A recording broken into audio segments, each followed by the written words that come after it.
So thanks, Alon.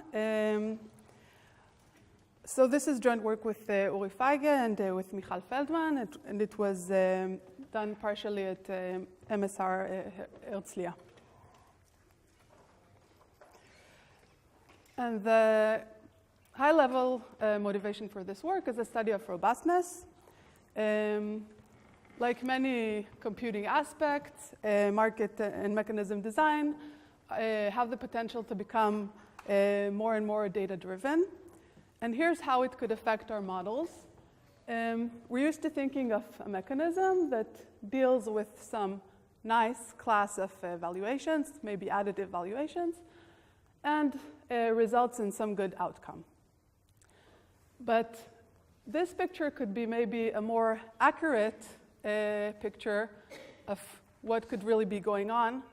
A mechanism would have access to data on some nice valuations. And then what it would really have to deal with is valuations that are close to nice. Because it accumulates some small errors, I'll give a couple of examples later. And then the question is, does such a mechanism still have good outcome? So this is a very natural, broad question, and it also applies in other contexts. So you can think of optimization algorithm that expects to get as its input some nice set functions. And then using the structure of the nice set function, it would have some good approximation guarantee. And then what happens when it actually gets only close to nice set functions? And the same question arises in the context of learning algorithms, and so on. So kind of a very broad research agenda is what happens when you have set functions that are only close to being nice. And you can study different aspects of this high-level agenda. We saw the perspective of optimization, where you ask, can we get good approximation ratios with only close to niceness? We can ask from a perspective of mechanism design if nice economic qualities like revenue monotonicity would still hold. A very natural perspective is learning. If we get some close to nice function, can we learn a nice function from that? And of course, to talk about all of these questions, we need to formalize what we mean by close to nice. So we need to talk about notions of closeness. And what I'll show you today is work that relates to two of these questions. It will talk about notions of closeness and compare between different ones, specifically in the context of linear set functions. And then it will also say something about learning. And I think kind of one take-home message from this work is that there are still very fundamental questions that are surprisingly seem to be open. And there's interesting math that is involved when we try to tackle these questions. Okay, so we'll be talking about set functions. So a set function, basically we have a universe of n items. And the set function takes each set of the items, and it assigns a value to it. The value is in R. Some examples, you can think of the items as being goods in a combinatorial auction, and then the set function is just an arbitrary valuation function over the items. And then you can think, as another example, of a graph, and the vertices here are the items. And if you have a set of vertices, then it induces some cut in the graph. And the value that you associate with the set of vertices is the weight of the cut. So these are two examples. Now, how do we represent set functions? Notice that if we want to give an explicit representation, we would need exponential number of values. We need to give one value for every subset of the n items. And so we're going to adopt a standard approach. We assume we have a value oracle, and we can do value queries, which means that we can ask about a set of items what the value for this set is. So in combinatorial actions, you can think of just going to a bidder and asking what is her value for a bundle, how much she's willing to pay for a bundle. If it's a graph, in the graph example, then if you have a set of vertices, you look at the induced cut, and you just compute the weight of this cut. So So there are other types of queries studied, but I won't go into that today. Okay, so let me mention a few examples of what I mean by nice set functions, classes of nice set functions. Maybe the most basic thing you could think about is an additive set function, where you have some number for each one of the items in your universe. And if you had a set of these items, then the value for the set is the sum of the values for the items.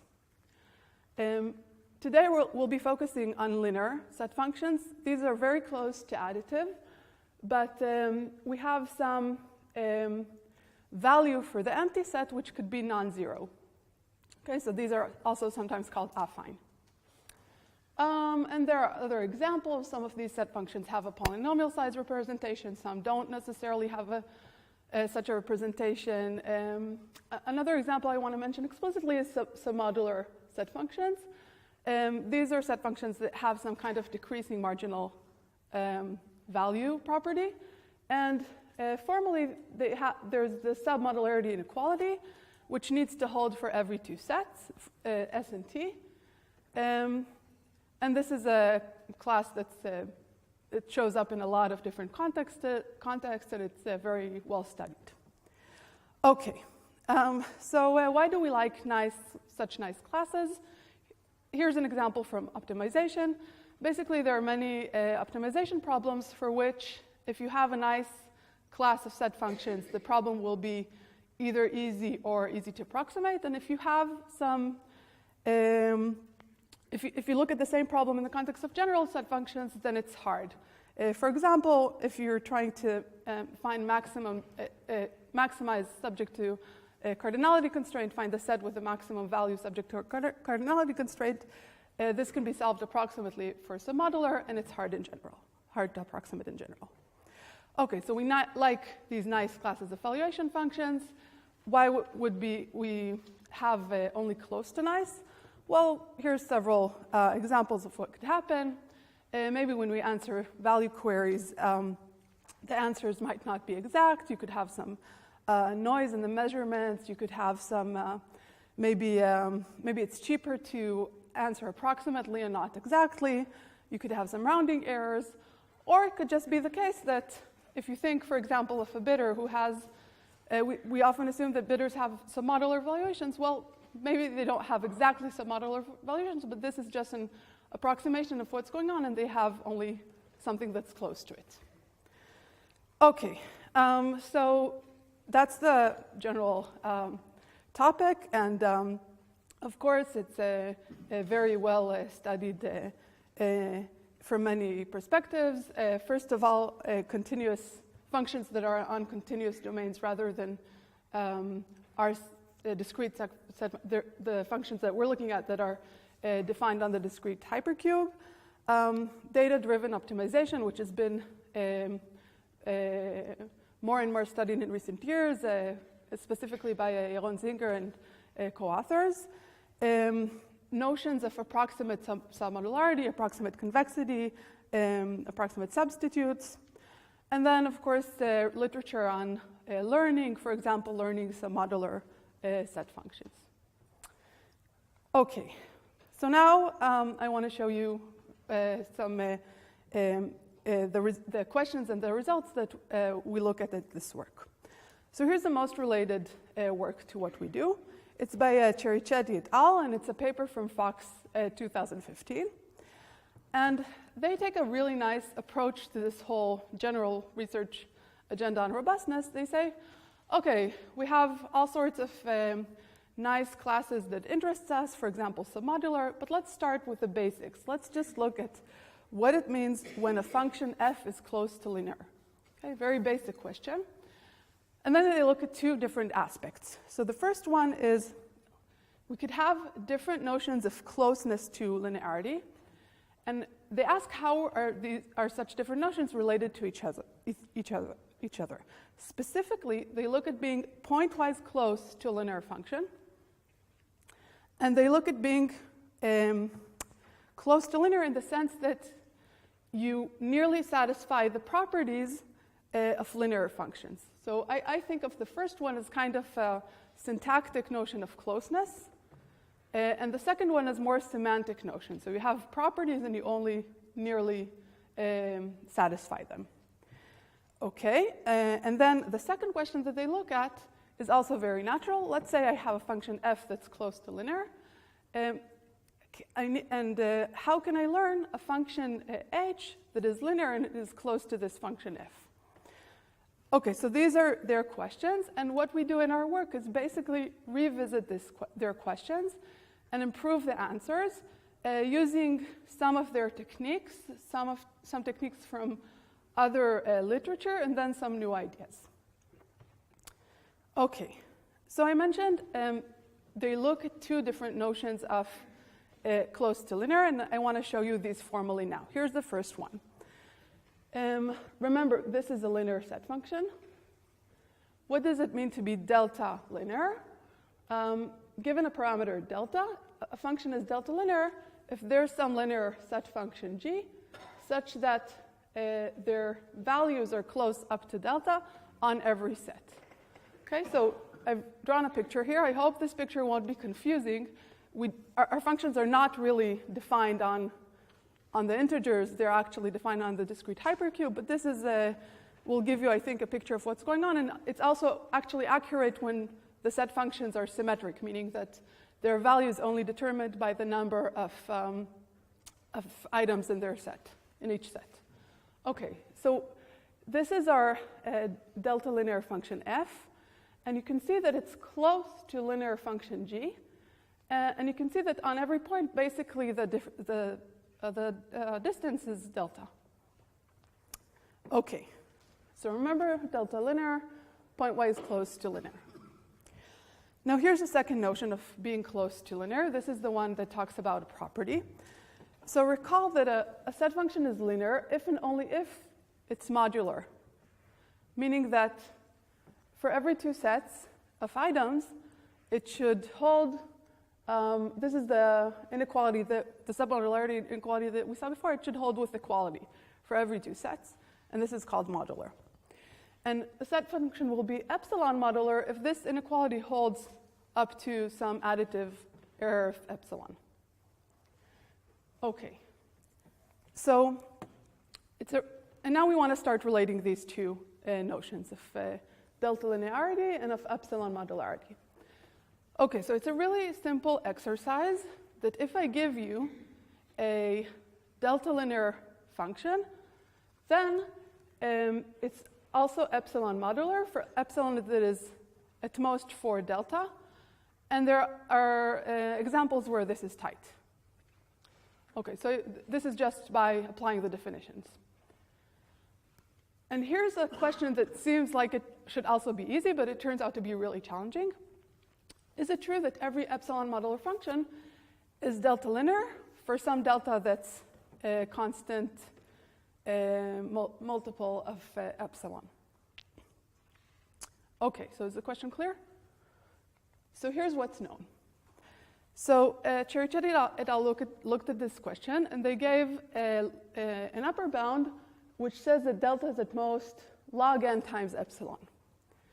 It turns out that there was some literature in a different discipline, and we thank Asaf Naor for pointing us to this different literature, that shows that there is some constant relation, there's some constant upper bound. And what we want to do is we want to work towards a tight upper bound. We want to really understand this very, very fundamental and basic problem. And so we managed to get it down to 13, to under 13, to 12 something. Our techniques are not, I mean, we apply the techniques in a way that's not entirely tight yet. We think you can get even better. But there's a big open question here of getting the exact, finding the exact, the right number here. We do get a lower bound, but it's far from matching. It's actually turned out to be really hard. We needed a function with 70, really this complicated set function with 70 items in order to show that even just that delta is at least epsilon. Okay, so there's still a gap here. And we also show some improved bounds for special cases. For example, we show delta being half epsilon for symmetric functions, and this is also tight. Okay, so those are our results for relating these two notions of closeness. And now I want to tell you what the result is for learning. Here's the question. Let's say we are giving a value query access to delta linear function. Remember, this is the pointwise notion. And our goal is to query this function and output a linear function h.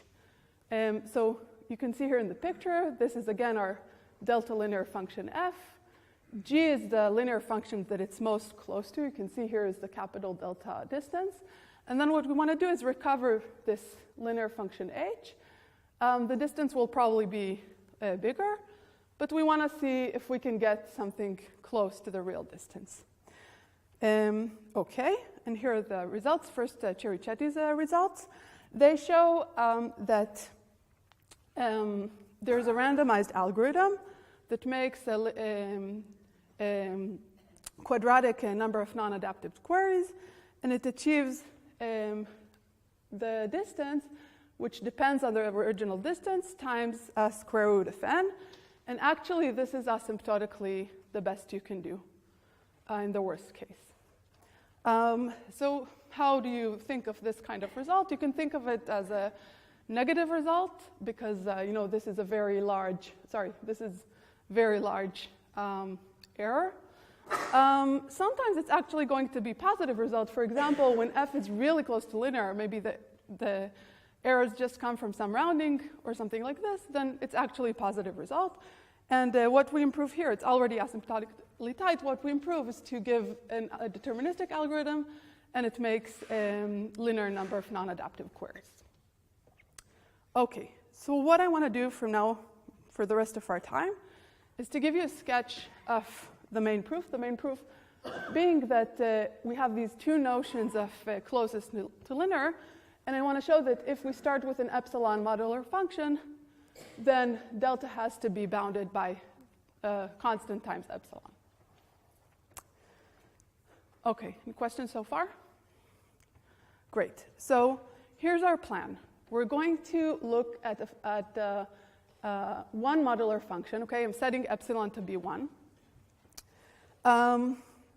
Its closest linear function is going to be 0. This is without loss of generality, so you can think of this picture here. We know it's without loss of generality already from Cherichetti et al. They also showed more. They showed that we can assume that the highest and lowest values of function f are the same, and we denote them by m for max or absolute min.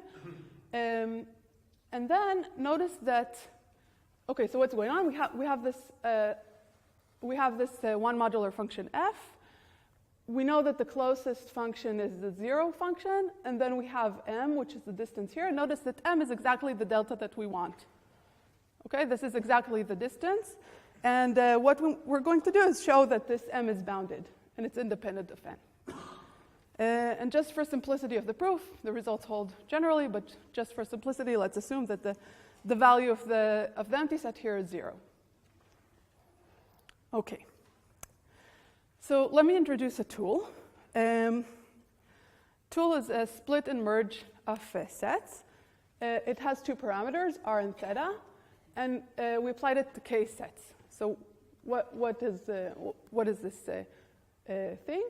We start with k source sets, and then we split them in some smart way into intermediate sets, and the number of intermediate sets is rk. This is a parameter where parameter r comes in. And then you merge together disjoint intermediate sets, and you get target sets. Their number is theta k. Okay, so the two parameters r and theta, they're describing the number of intermediate and target sets relative to what we started with. And theta is also always going to be lower than 1. Okay, let me give you an example. So let's start with the 3 source sets. The number of intermediate sets here is 6. You can see I split the original the source sets, and r here equals 2.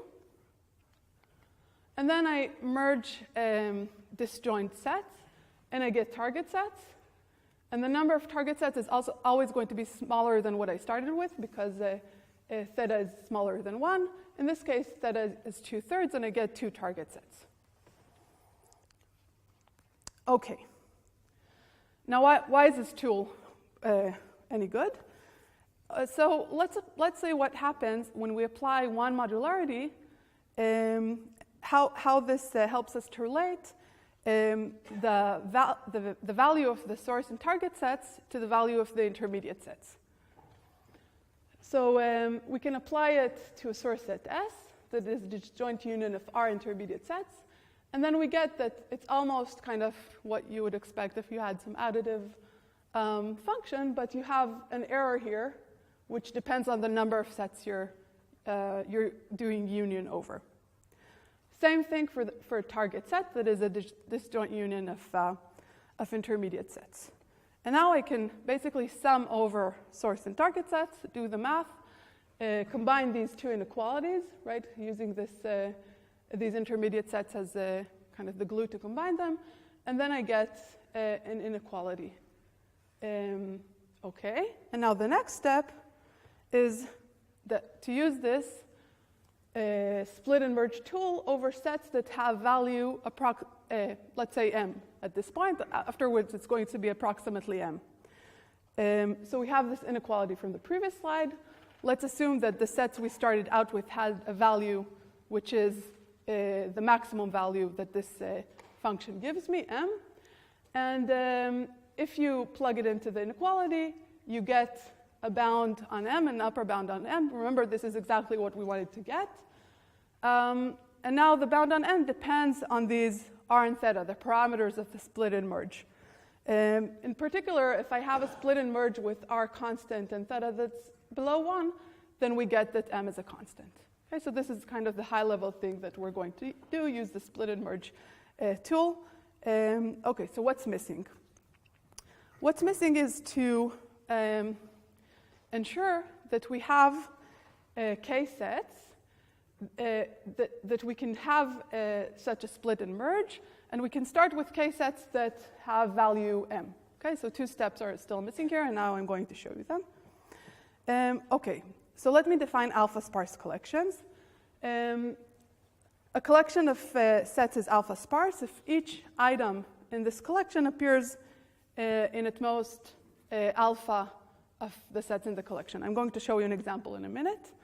And a lemma of Carlton and Roberts tells us that if this is exactly the condition that we need. If we have an alpha sparse collection, then there's going to be an r and theta split and merge with exactly the parameters r and theta that we need to get the result. These r and theta, where they come from, are expander graphs, and I'm going to show you why in a minute. Okay, so and then from this kind of at this point, after I've shown you an example of this, all that will remain to show is that we have an alpha sparse collection where the sets have value m or nearly m, and that will complete the proof. Okay, so let me show you how we use the alpha sparse condition to show existence of a split and merge through expanders.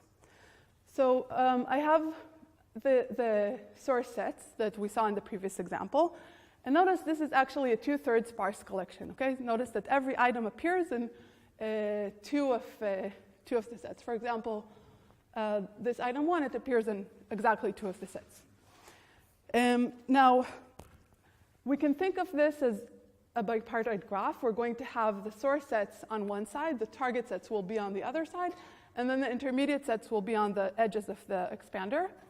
And what it means, what does it mean for it to be an expander? Well, it means that every set with, let's say in this example, at most 2/3 of the top vertices has matching to the bottom vertices. Here you see this for these two vertices.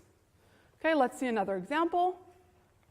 I have here an item which appears in 2 of the top sets, and I have the matching of the top sets to the bottom sets. And then another example, another item appears in 2 of the top vertices, and it matches to the bottom vertices. And now you can start to see what we're going to do. We're going to use these matchings as a guide as to how we kind of send the items on the top level to the bottom level. And then, okay, so we send the items. Now we kind of start to, the intermediate sets are going to be on the edges, so we start to define the intermediate edges. And then they go to the bottom edges and bottom vertices, and these are going to be the target sets. So once we do this for every one of the items, we get exactly the intermediate sets and the target sets. And because we used matchings, we have exactly the property that we wanted, that these sets are intersection of disjoint sets. Okay, that's because we used matchings. Okay. So that was kind of most of what I wanted to say.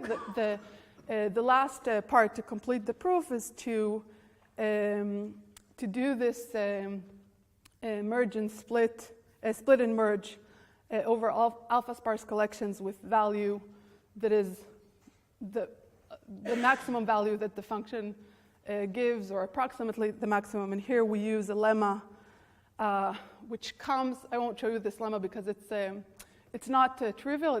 We need the characterization I mentioned before of Cherichetti. It goes through duality. But what the lemma tells us is that if we have one modular function, like the one we started with, whose closest linear function is 0, then there's going to be some half-sparse collection of sets, and the average value of collections in the set is going to be m minus d, and d is small. Okay, and then when I combine this with the previous results, I get something that's, I get a constant. It's not as good as the 13 that I claimed, but this shows the idea of how you can get constants, and let me tell you how I can lower the constant more and more. Oh, okay, I wanted to mention that to actually get the constant, you also have to construct a family of expanders with the right parameters. You need, remember, if we started with a sparse collection here. The sparseness needed to match parameters of the expanders, and then the intermediate sets here their number matched the edges of the expander, and the target sets, their number matched the number of the vertices on the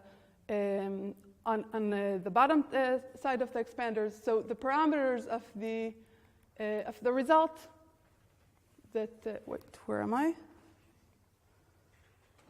Sorry.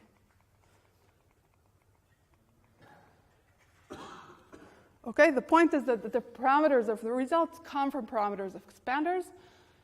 A hint at how we get better numbers. So if we only need kind of less expansion, so we look at these top vertices and we want only require that small number of top vertices always be matched to the bottom vertices, so we're requiring less of the expander, and then we can get down the number of edges and the number of vertices on the other side, and we can get better, when we get smaller parameters, we can basically translate them to a better bound on M. And the only thing we need to make sure is that we still have sparse collections of sets where the sparseness matches the parameters of the expander, and we still have control over the values of these sets. And basically, this is what we do in order to get the constants down. Okay. So summary. So we looked at two different notions, very natural notions of closeness to linear. We looked at this syntactic notion where you take the function, you think about it as just numbers, and you add a little bit of noise to the numbers. And this is delta linearity. And then we looked at epsilon modularity, where you actually think of what the properties of the function are, and you say that they hold a little bit. And we related these two notions. The relation right now, the current bounds, are that delta is somewhere between epsilon and 13 epsilon, and this is open question to close this gap. And the proof was based on use of expander graphs. Then I showed you, I didn't say anything about the proof, but I showed you basically a result that is about learning. When you have some close to linear function, it actually has to be really close for the learning to mean anything. So if you start with a delta linear function f, you can get a function that's delta times square root of n linear, and you can do this with a linear number of value queries non-adaptively. Okay, and I think maybe the most interesting direction going forward is this was all about modularity. You can already see it's pretty challenging, but then it's very natural to think, what about submodularity, and try to apply the same kinds of questions and maybe even techniques to that question. And that's it. So thanks very much.